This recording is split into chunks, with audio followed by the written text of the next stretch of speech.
Assalomu alaykum hurmatli talabalar. Men Matchonov Otabek Jumanaz Yarich, Urganch davlat universiteti texnika fakulteti geodeziya, kartografiya va kadastr kafedrasi dotsentiman. Bugungi mavzumizda biz sizlar bilan HTML hujjatga tasvir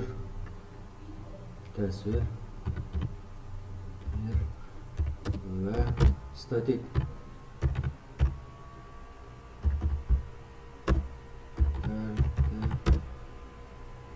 yüklashini ko'rib chiqamiz. Bu mavzu ham web kartografiya o'quv qo'llanmasida quyidagi havola orqali unga ham kirib ko'rishingiz mumkin. Demak, uni yuklab olishingiz mumkin va shu orqali foydalanishingiz mumkin. Bundan tashqari web kartografiya kitobini o'zi aynan tushunmada hali havolada olishingiz mumkin. Uni 6-7 deb paragrafda, demak 26-betdan 32-betgacha image tagi haqida ma'lumotlar beriladi. Demak, siz buni image tagini orqali yuklab olib image tagi mavzusida demak bu narsa bilan tanishishingiz mumkin. Demak, davom qilamiz. Bugungi ko'rib chiqadigan narsamiz demak oddiy HTML hujjatga tasvir qo'shish bilan tanishamiz. Demak, buning uchun o'tgan darsda foydalangan kodlardan ham foydalansak bo'ladi. Oddiy HTML hujjat yaratamiz va oddiy HTML hujjatga demak rasm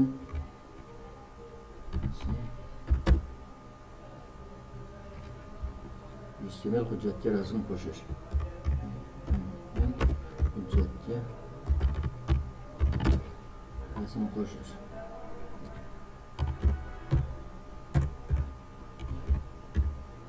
Demak, rasm qo'shish image tagi yordamida amalga oshiriladi.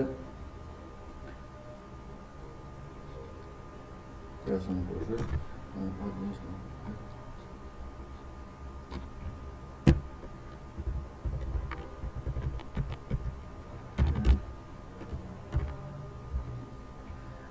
image tagi orqali rasm. Demak, bunga sarlavha ham kiritishimiz mumkin. Sarlavha demak, masalan aytaylik, dunyo kartasini HTML hujjatga qo'shamiz. Demak, bu oldingi darsdan ma'lum hech bir bizga sarlavhani ko'rsatadi. Endi biz rasm qo'shish uchun image tagidan foydalanamiz. Image tagi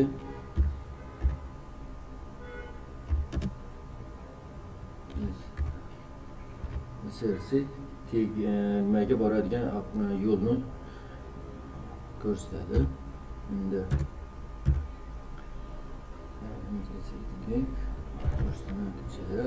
demak, buning uchun bizda nimamizda papkamizda rasm bo'lishi kerak. Demak, bu oddiy HTML hujjatni fayl saqlanayotgan o'tgan darsdagi papkada saqlaymiz. Bu yana amaliyot papkasi. Bu papka nimada rабочий stolda turibdi. Demak, rasm yoki oddiy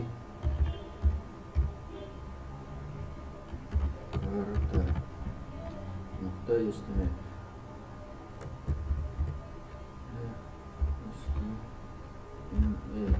hujjat ikkinchi nimamiz. Demak, o'sha nimada biz rasm ham saqlashimiz kerak bo'ladi. Endi rasm saqlash uchun biz buni demak Google'dan yuklab olishimiz mumkin. Dunyo kartasi.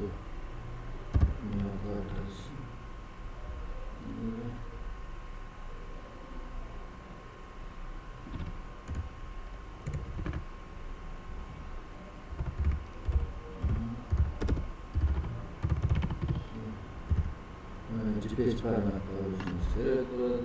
Demek aytishimiz mumkin. Tasvirlar orqali mana shuni ochamiz.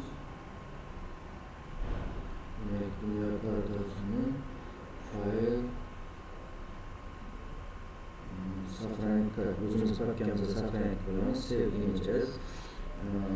Bunda men hali aytgan papkamizda saqlanib qolamiz. Ravoch stolidagi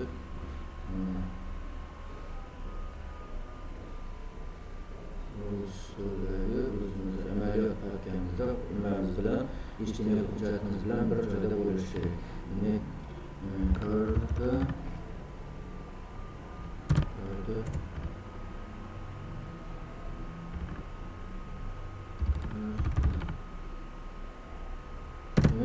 karta degan saqlandi. Endi biz papkamizni demak ochib ko'rsak bo'ladi. Amaliyot papkamizni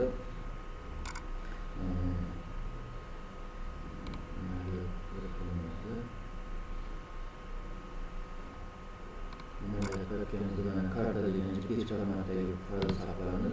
Endi o'sha narsani nimaga qo'shamiz? Karta nuqta JPG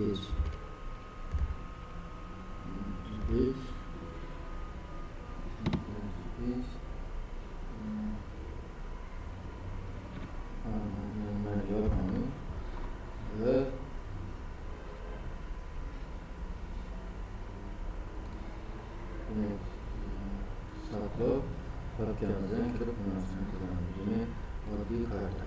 Mana html hujjatimizga karta qo'shiladi. Yoki bu narsani biz hozir ko'rishingiz mumkin. Chekada turib buni, demak, o'rtada markazda ham chiqarish mumkin. Buning uchun center tagidan foydalanamiz.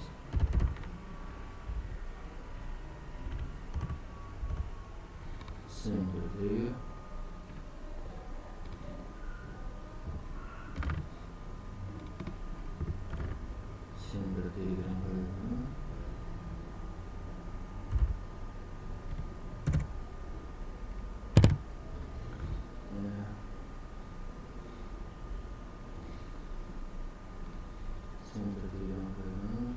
ve bunu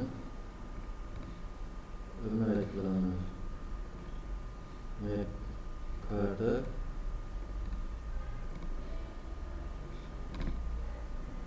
merkezde doğru oldığında çekkede olsa keyinde de merkezde doğru. Endi bu narsani biz internetda hozir biz olgan tasvirda bu bizni kompyuterimizdagi, shaxsiy kompyuterimizdagi ma'lumot yuklandi. Endi biz bu narsani internetdagi havola orqali ham yuklay olamiz. Masalan, copy image adresini kopировать qilib, copy image adres shu narsani HTML hujjatimizga qo'yish orqali ham ma'lumotni yuklashimiz mumkin. Bunda demak kartachi nomiga o'sha faylni yuklaymiz. Demak, bu faylni internetdagi manzara. Demak, ana shuni yuklaganimizdan keyin biz yana bu orqali ham ma'lumotimizni, kartamizni nimada chiqarishimiz mumkin. Demak, bunda ham karta namoyish etildi. Endi karta namoyish qilinmaydigan variantlar ham bo'lishi mumkin. Karta namoyish qilinmasa, bu nimani anglatadi? Karta namoyish qilinmaganda, demak bizda birinchidan fayl manzili noto'g'ri ko'rsatilgan bo'lishi mumkin. Ya'ni biz papkamizdagi faylni boshqa fayl adresi bilan ko'rsatgan bo'lishi mumkin. Rasm fayli mavjud emas yoki o'sha rasm o'chirilib ketgan bo'lishi mumkin. Fayl nomi noto'g'ri, masalan katta kichik harflar bilan yozilgan bo'lishi mumkin. Fayl kengaytmasi noto'g'ri, ya'ni JPG o'rniga PNG yoki boshqa formatdan foydalangan bo'lishi mumkin. Fayl joylashuv HTML faylga nisbatan noto'g'ri. Demak, bunda hali aytganimizdek, to'g'ri papkangizda bo'lmasa, uni qaysi papkada ekanini bilan ko'rsatib berishingiz kerak bo'ladi. Demak, aynan qaysi papkada turganini to'liq manzilni ko'rsatishingiz kerak bo'ladi. Keyin brauzer bloklagan ham bo'lishi mumkin. Agar shu holatlar bo'lmasa, sizni